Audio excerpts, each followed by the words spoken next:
Hi friends, welcome back. I am Chantal Purcell. If you're new here, welcome. And I have been sharing my experience navigating through breast cancer, all the treatments, bunch of surgeries, and now we're talking about aftercare. So I am about 5 years in, just celebrated my 5-year cancerversary. But if you are new following along and maybe you're not quite there yet, please go back and check out some of the previous videos that could probably answer a lot of questions that you might be facing right now. Also, I have a lot of new videos coming, a lot of more information coming specifically about latissimus flaps, especially about that. It's my #1 most frequently asked questions are about latissimus flaps. So I do have some information coming about that and some other stuff. So if you haven't yet subscribed, please hit that subscribe button now so that you will get notified when those videos are posted. For today, I just really want to come on and give an update about where I am and what we have coming up in literally just a few days. So as some of you might know, I've been suffering with lymphedema. Lymphedema can be caused by a variety of things after breast cancer.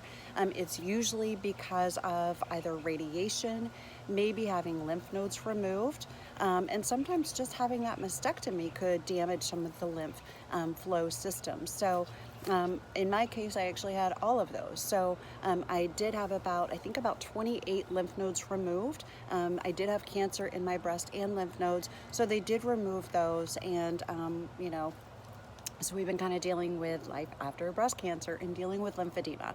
So lymphedema is, the inability of your body to move fluid from that affected limb. And because we have lymph fluid moving through our whole body, and it's the lymph nodes that actually carry and move that fluid.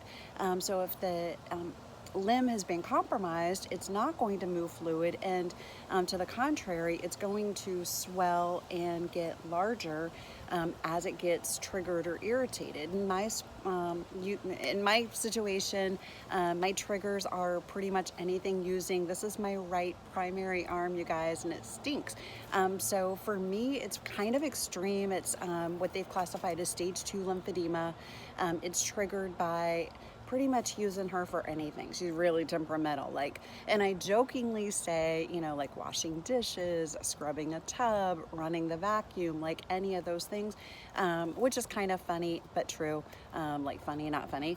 And, but also it's like anything, you guys. It's writing, taking notes, trying to work, like anything like that, trying to lift anything, move anything.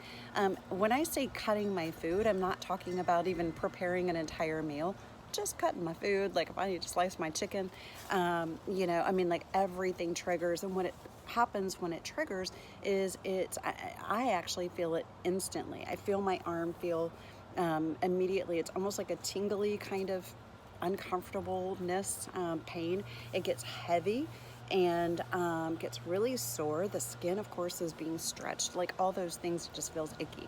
So I have been doing a whole bunch of stuff, and I'm here to, of course, like always, share my experience with you girls so that you can sort of, learn and help navigate your own personal decisions. So I have been through, of course, I've learned how to do lymphatic massage. I have shared that in previous videos.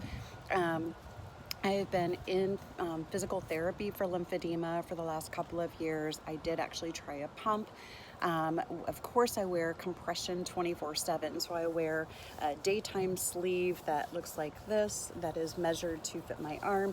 At night, I wear this big bulky thing that kind of like Velcros really tight.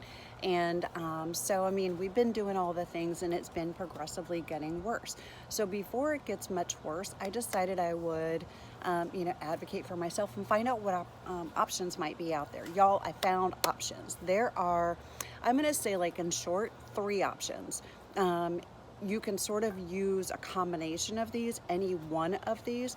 And in my situation, we're actually going to do a couple of these options right now, literally in a couple of days. So what the options are is, number 1, they can do, I'm going to call it liposuction, but it's not liposuction. It's actually, I think it's pronounced Lipo Section when it's for the fluid.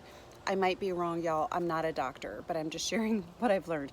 But we all kind of know what liposuction is. Same kind of idea, except for this is liposuction, and it's meant to remove like the heavy bulk of the fluid buildup rather than like a fat buildup. A little bit of a difference, but same concept. So they're going to go in and they're going to remove some of the heavy bulkiness that I feel, because I will say, if it's not stretchy clothes, like it's cold out and my coats don't fit me. Like, I'm wearing my husband's clothes because, you know, my arm's too big to fit into my normal clothing, which kind of stinks. But been kind of doing a little bit of shopping, you know, a little excuse to do a little shopping and find some things that have maybe like oversized sleeves to kind of help navigate, which I could do a video on that. If anyone's interested, just let me know and I could show you some of the things that I've figured out how to do, you know, when you have to wear compression or if your arm is swollen. We can do like a lymphedema fashion series if you want. But anyway, so a lipedema or lipo is one of the procedures that's available.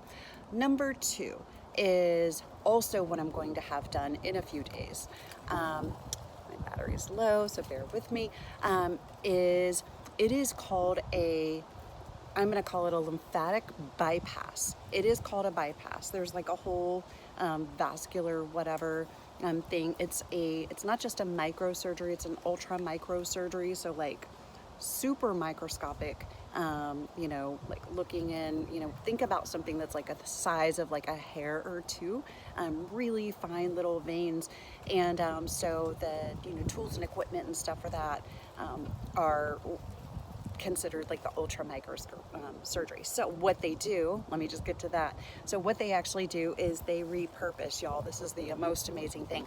They repurpose the existing veins to move lymph fluid. Love it. So let's think of this as being like a traffic jam, and they go in and they will actually do what they call mapping. It's a dye that they can inject in your arm or in your affected limb if it's your leg or whatever, but they will inject the dye and it will highlight and show them your lymphatic system, and it will show them where the blockage is, and if there's good lymph up here and good lymph here, they could do a bypass from one to the other and just skip the whole traffic accident where that is.